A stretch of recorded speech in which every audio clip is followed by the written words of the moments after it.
de hoje estamos trabalhando a série Igreja para quê? Né? E dentro dessa série nós estamos trabalhando, respondendo essa pergunta: igreja para quê? Por quê? Nós estamos num momento onde nós mergulhamos nas redes sociais, nas lives, na verdade, como estamos aqui agora. Isso aconteceu, isso tem acontecido.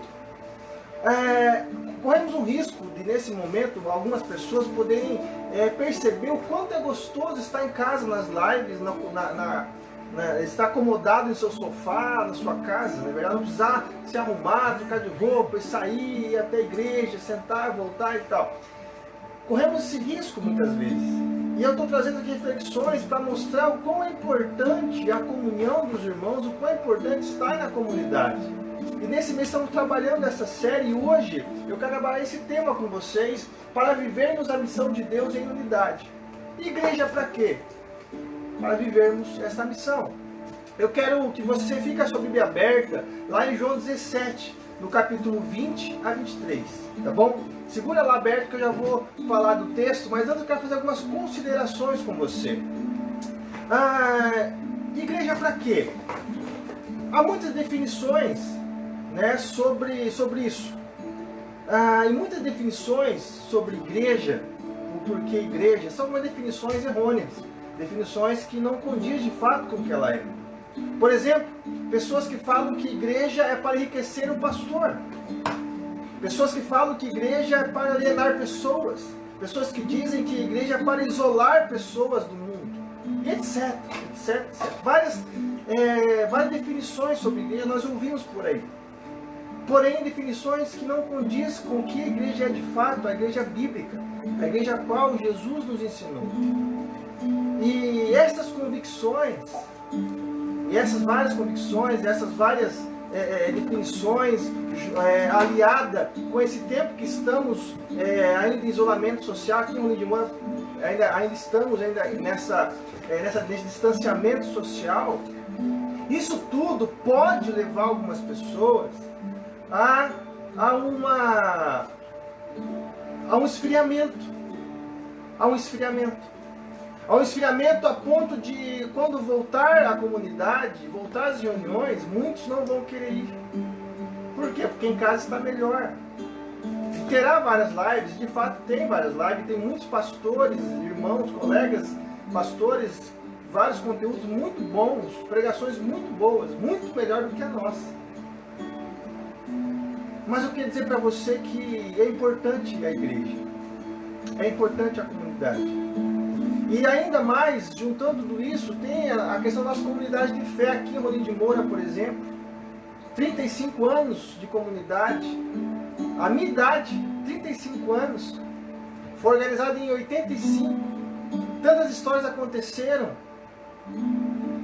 E nesses acontecimentos que essa igreja viveu nesses 35 anos, durante todo esse tempo, pessoas entraram e saíram. Pessoas que alicerçaram a sua fé nessa comunidade, pessoas que alicerçaram a sua vida nessa comunidade, ou talvez pessoas que perderam a paixão e o desejo da missão. São tantos acontecimentos. Nesse tempo de aniversário é bom refletirmos sobre isso. Se você que faz parte dessa comunidade, se a igreja, a comunidade de fé tem te ajudado na missão do Senhor, tem te motivado, instruído, te dado paixão ainda mais por essa obra tão maravilhosa, a missão de Deus. Ainda essa paixão quando ela se encerra no nosso coração, quando ela se esfria, nós corremos o risco de nos tornar meros frequentadores. Meros frequentadores, que vamos às reuniões, achamos bacana, uma música legal, e vamos embora. Somente. Eu já disse várias vezes aqui, repito várias vezes, eu não creio que Jesus morreu numa cruz para nos colocar como frequentadores de uma igreja, de uma denominação qualquer. E nesse sentido eu queria falar com vocês hoje sobre essa missão de Deus em unidade, baseada em João 17, no verso 20 a 23, que diz assim, acompanhe comigo no texto: não peço somente por eles, mas também em favor das pessoas que vão crer em mim por meio da mensagem deles. E peço que todos sejam um, e assim como tu, meu Pai, está unido comigo, e eu estou unido contigo, que todos que crerem também estejam unidos a nós, para que o mundo creia que tu me enviaste. A natureza divina que tu me destes, eu reparti com eles, a fim de que possam ser um. Assim como tu e eu somos um, eu estou unido com eles e tu estás unido comigo, para que eles sejam completamente unidos, a fim de que o mundo saiba que me enviastes e que amas os meus seguidores, como também me amas. Só até aqui. Esse é um texto da Bíblia Sagrada, um dos principais textos, na minha opinião. Porque aqui todo o capítulo 17 é uma oração de Jesus. É uma fala de Jesus. E essa oração, essa fala de Jesus, ela está localizada tão somente nessa pós-ceia. Se você pegar a sua Bíblia e você voltar, você vai perceber essa pós-ceia, essa palavra após essa ceia. No capítulo 13, Jesus está terminando a ceia. E quando ele fala sobre o traidor, então Judas sai do meio dos apóstolos. E a partir do verso 31, Jesus começa a falar suas palavras. Ele começa a conversar com os discípulos. Ele fala sobre o novo mandamento. Ele fala sobre o caminho para o Pai, sobre o Espírito Santo. Jesus fala ainda mais sobre a videira. Jesus continua falando sobre os seguidores que são perseguidos. Jesus fala do trabalho do Espírito, da tristeza e da alegria. E Jesus fala também sobre vencer o mundo. Então ele chega nesse momento, depois dessas palavras que ele troca com os discípulos, então ele vai falar com o Pai.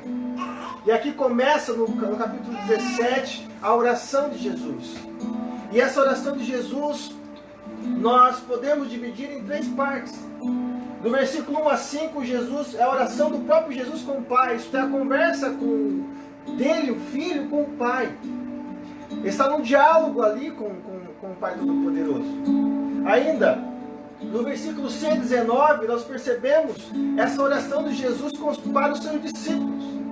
Agora Jesus, ele muda o foco da sua oração e começa a orar em favor dos seus discípulos. Do 6 ao 19, preste atenção na leitura. E ainda mais depois, no verso 20 a 26, a qual nós lemos aqui, que está dentro do contexto, Jesus então, ele fala, a oração dele fala em relação àqueles que vão crer, a igreja, o pós tudo isso. Por isso que esse texto tem extrema importância para a nossa caminhada de fé.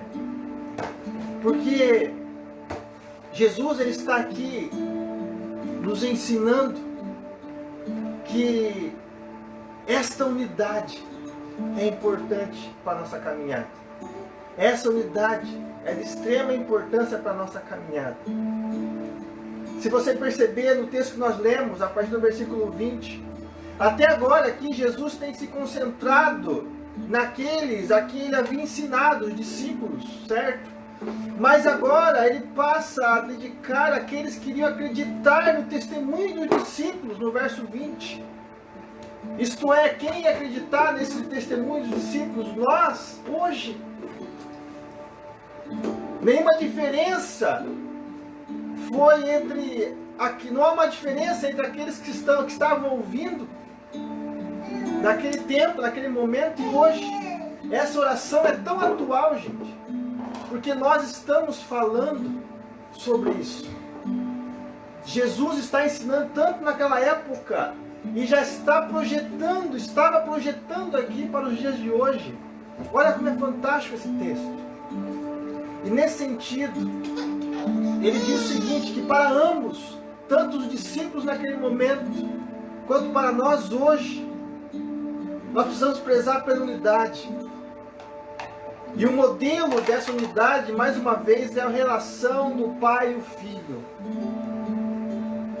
E nessa relação de unidade, que é baseada no Pai e no Filho, tem como missão a pregação, o Evangelho, o amor. Esta unidade tem um caráter evangelístico. Então, nesse sentido, eu queria deixar para você 3 lições sobre viver essa missão de Deus como unidade. Eu queria que você prestasse atenção. Primeiro, para nós vivermos a missão de Deus em unidade, nós vivemos quando nós entendemos a dimensão espiritual dessa unidade. No verso 22, Jesus diz o seguinte, olha: a natureza divina que tu me deste, eu reparti com eles, a fim de que possam ser um. A natureza divina, isso aqui está a dimensão da espiritualidade, da unidade. A natureza do próprio Cristo, ele repartiu com os seus discípulos e com aqueles que iam crer. Ele repartiu para que possamos ser um. Pois a natureza de Deus é a unidade com o Pai. Ele nos deu esse privilégio de sermos unidos junto com o Pai e o Filho. Essa união perfeita, a Trindade, o Pai, Filho e o Espírito. Nesse sentido, nós temos essa natureza divina, porque Ele reparte conosco. Ele está falando aqui do caráter de Deus. E o ponto crucial aqui é entender a unidade como uma realidade essencialmente espiritual, relacionada ao caráter de Deus, e que deve ser vivida em torno dessa verdade. Essa unidade essencial. Além disso, esta unidade, percebam, ela não parte do ser humano para Deus, ela parte de Deus para o ser humano. Jesus reparte isso com o ser humano, Jesus dá isso para o ser humano. O próprio Deus dá isso para o ser humano e diz: rogarei ao Pai e Ele vos dará outro Paráclito, isto é, o Consolador. Porque Jesus, quando Ele diz isso, Ele não nos deixa só.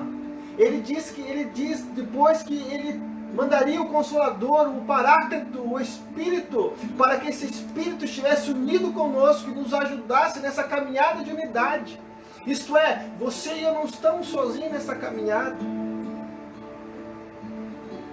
Lá em João 14,16, esse Paráclito está presente na unidade, ou deveria estar presente na unidade. Pois bem, esta unidade, esta ação de Deus, essa natureza divina, ela está presente em todo o tempo. Se você lembrar lá em João 15, Jesus diz: não foste vós que me escolheste, mas fui eu que vos escolhi e vos designei para irdes e produzirdes frutos, para que vosso fruto permaneça. Parte de Deus. Deus nos deu a natureza divina, parte dele, somente dele. Isso é um privilégio. Agora, como que nós estamos demonstrando isso em nossas relações? Se as nossas relações, nós estamos em desunião, produzindo separações, dificultando reconciliações, pela lógica bíblica, nós estamos destituídos dessa glória, dessa natureza. Se nossas posturas cotidianas, nossas posturas em comunidade não revelam essa natureza de Deus, mas revelam um egoísmo, uma intransigência, nós estamos longe de ser aquilo que Jesus planejou para a sua igreja. Porque quando nós entendemos a dimensão de que nós, eu e você, meu irmão e minha irmã que está me ouvindo agora, há um Espírito que nos une à Trindade, e a expressão, as expressões dessa unidade, ela reflete na nossa comunidade, na comunhão com os irmãos. Quando nós não conseguimos viver desta maneira, Nós precisamos rever o nosso conceito sobre a unidade espiritual. Portanto, não há coerência em dizer que cremos em Jesus, o qual sua essência é a unidade com o Pai e o Espírito, e não desejarmos vivermos essa natureza nas relações interpessoais. Não faz sentido eu dizer eu creio em Jesus Cristo como meu Senhor e Salvador, na Trindade, eu creio em tudo isso, mas odiar o meu irmão e não ter o desejo de estar com ele, e não ter o desejo de quando passar tudo isso, a gente poder se abraçar novamente, se amar novamente como irmãos. Problemas toda a família tem. Na família da fé não é diferente. Na família da fé terá também. Mas quando nós temos alguma discordância dentro de nossas casas, nossas famílias, nossos filhos, nossos cônjuges, nós não saímos de casa. Nós resolvemos e continuamos ali na alegria da família. E por que na família da fé fazemos diferente? Logo já ficamos dodóis e se afastamos. Isso não é natureza divina. Segundo lugar, para que nós possamos vivermos a missão de Deus em unidade, precisamos entender também, além da dimensão espiritual da unidade, precisamos entender a dimensão histórica da marca da unidade da igreja. A dimensão histórica, isto é, no verso 23 lá diz: eles sejam, sentimento de pertencer e a continuidade histórica. Esse sentimento de estar na história, continuando essa história, é uma marca da unidade. Se você perceber no verso 23, o texto diz assim, ó. Ele diz assim, ele começa falando, fala sobre eles. No verso 20, perdão, diz assim, ó, eu não peço somente por eles, quem? Os discípulos, mas também em favor das pessoas que vão crer, isto é, daquelas que vão crer no testemunho. E quem são essas pessoas que creem no testemunho dos apóstolos? Quem? Você. Eu. A sua igreja. A nossa igreja. Os crentes em Cristo, em Jesus Cristo.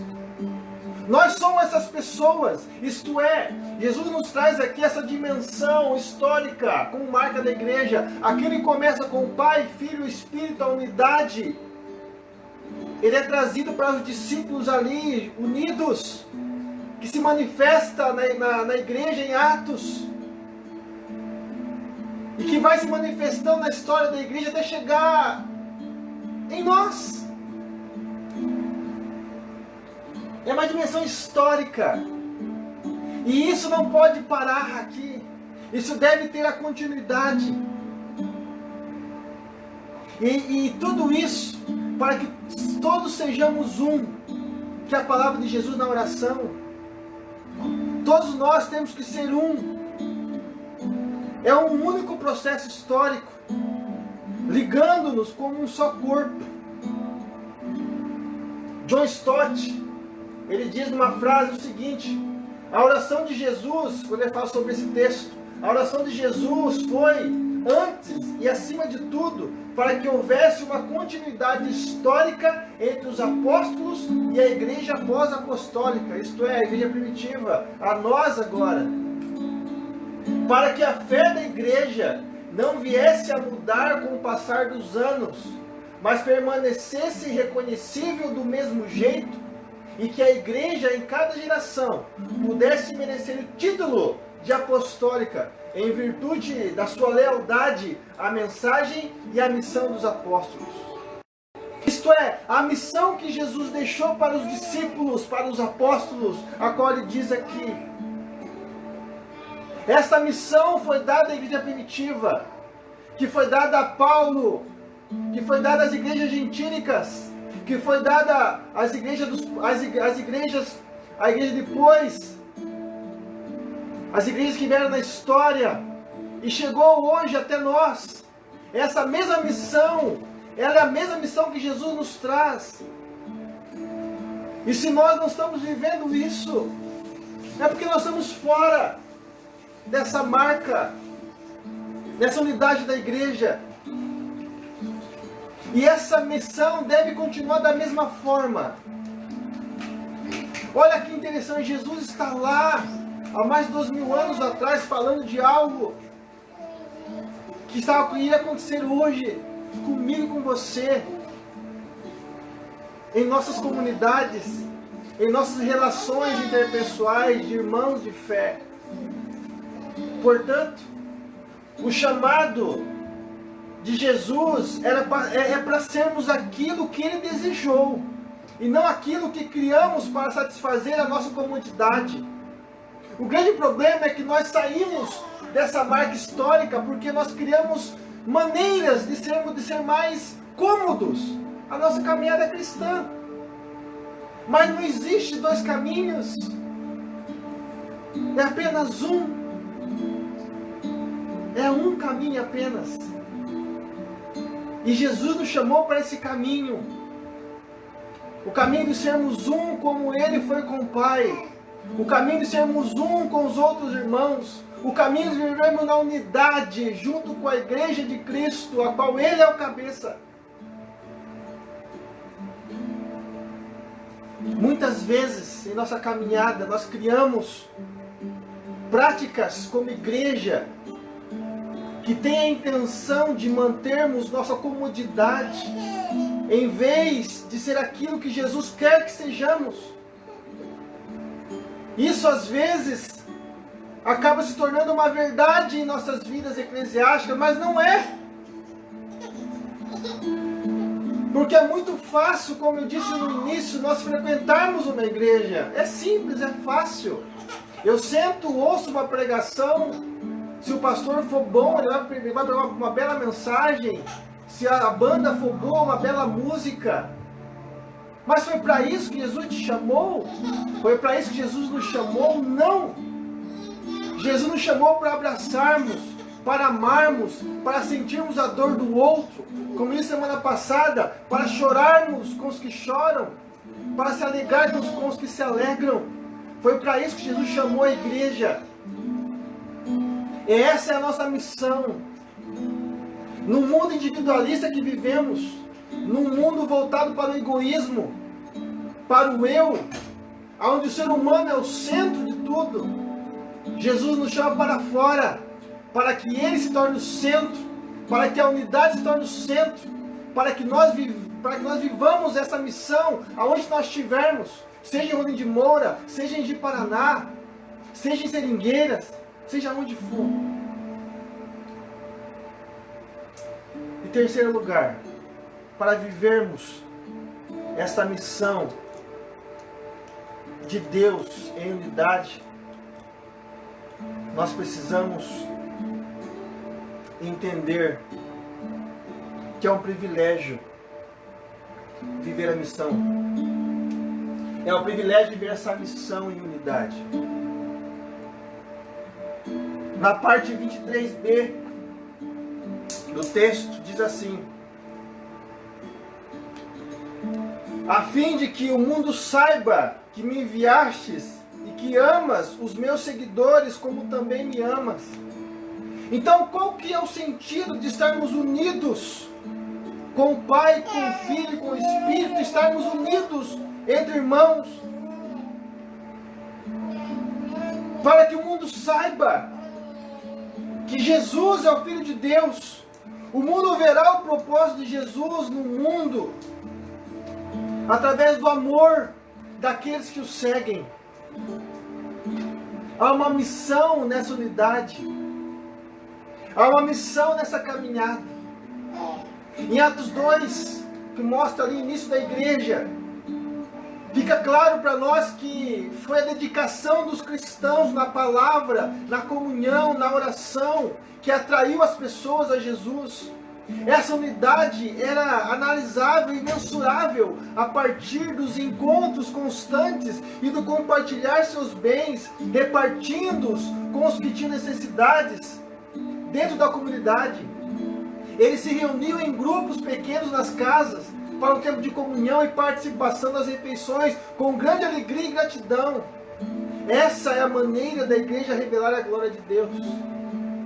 Lembra do texto?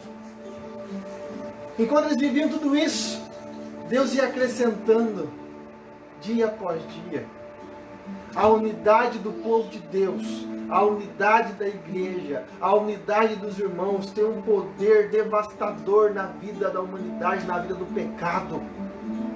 Porque esse poder é o poder de unidade, de amor.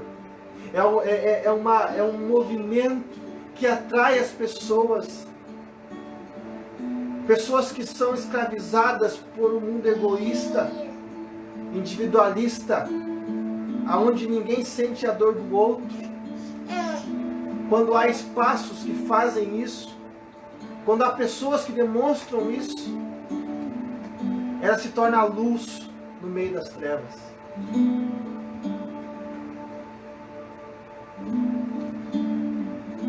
Portanto, essa unidade que Jesus nos ensina em João 17, ela não é algo estrutural, mística ou abstrata, mas é uma coisa orgânica e visível na história. Conforme eu amo um, eu quero amar dois, eu quero amar três, eu quero amar quatro. Eu vou amando todos aqueles que Deus coloca na minha vida. E as pessoas vão vendo, vão sentindo esse amor.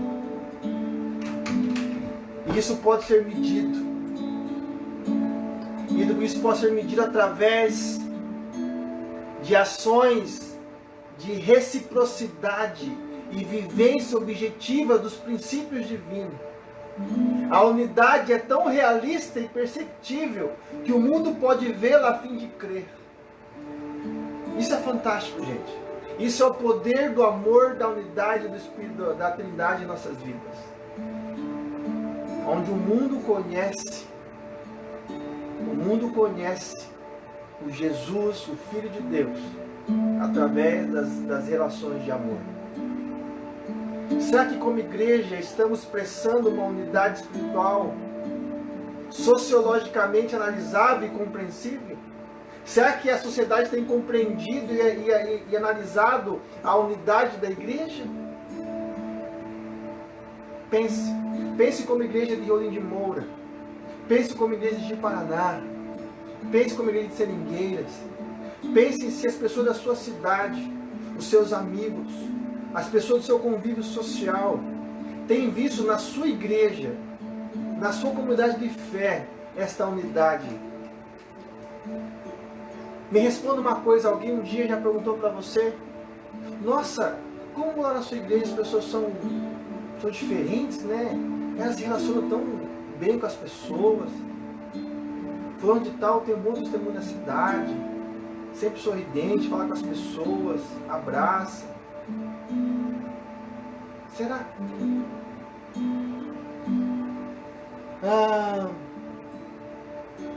Nossas expressões dos sentimentos entre nossos irmãos de fé são uma grande ferramenta para anunciarmos a missão de Deus para a sociedade. E Jesus nos dá a base para vivermos a missão através da unidade que é expressa através da fraternidade dos crentes. A base dessa missão é a unidade. É a unidade porque a Trindade é uma unidade. Porque a igreja, a noiva de Cristo, deve ser uma unidade. Você enxerga isso na sua comunidade hoje? Você enxerga essa unidade na sua comunidade hoje? Qual tem sido a sua parcela nesta busca por unidade? Seja em Rolim de Moura, seja em Paraná, seja em Seringueiras, aonde for. Seja a igreja que você estiver hoje. Eu quero concluir essa mensagem de hoje dizendo o seguinte: em sua perspectiva, o que Jesus diria da unidade da sua igreja? Pense agora sobre você, como igreja, a sua relação com seus irmãos, o que Jesus diria sobre essa unidade? Em suas ações pessoais e ministeriais, o que você está fazendo para que todos sejam levados à plena unidade? O que você tem feito? O que você tem ajudado nessa unidade? Lembre-se, Jesus nos deu um privilégio de vivermos a missão do Pai. E ela deve ser buscada a viver em unidade. Esse privilégio de vivermos essa missão. E igreja para quê? Para que igreja? Para experimentarmos essa unidade. Ah, mas eu posso experimentar a unidade com o Pai quando estou na minha casa orando. Sim. Mas você não pode experimentar a unidade que Ele nos ensina que devemos ter com o próximo na sua casa. Nós precisamos de contato, estar junto, sonharmos juntos, pensarmos juntos, chorarmos juntos, rirmos juntos. É lógico que agora nesse tempo nós não podemos, mas isso vai passar. Eu creio em nome de Jesus. E aí? E aí? Você, como membro, frequentador de uma comunidade de fé, você tem pensado nessa unidade que Jesus nos traz nessa oração? Ou você se mostra indiferente com as pessoas da sua comunidade? Você que está nos ouvindo e essa mensagem pode estar chegando em algum lugar agora, não faz parte de uma igreja local, não faz parte de uma comunidade de fé, talvez por causa disso, talvez porque você não tem enxergado a unidade dentro das comunidades. Pergunto para você o que você estaria disposto ou disposta a fazer para que uma comunidade de fé a qual você frequentasse tivesse essa unidade. Porque às vezes nós criticamos, mas nós não estamos dispostos a servir de instrumento de unidade no local. Então pense nisso. Pense nisso. Eu quero que você analise a sua vida agora como cristão e cristã. E a minha oração essa noite, primeiro é pelos 35 anos da nossa comunidade de vida aqui em União de Moura. Para que não percamos essa unidade proposta por Cristo. Assim como a IPI de Paraná, para que se talvez em algum momento da história, algum irmão que está me ouvindo que é dessa comunidade, perdeu esta paixão, perdeu esse amor, esse desejo de unidade, que esta noite Jesus reacenda no teu coração. Que esta noite Jesus traga ao seu coração, como Davi nos ensina, a alegria da salvação. Que você, como membro de Seringueiras, possa perceber se você tem sido instrumento de unidade no ambiente que você está, na igreja que você vive, que você frequenta. Pense nisso. Pense nessas formas de unidade. A dimensão espiritual da unidade, a dimensão histórica, que é a marca da unidade, e o privilégio de viver a missão em unidade. É por isso que a igreja é importante. Amém?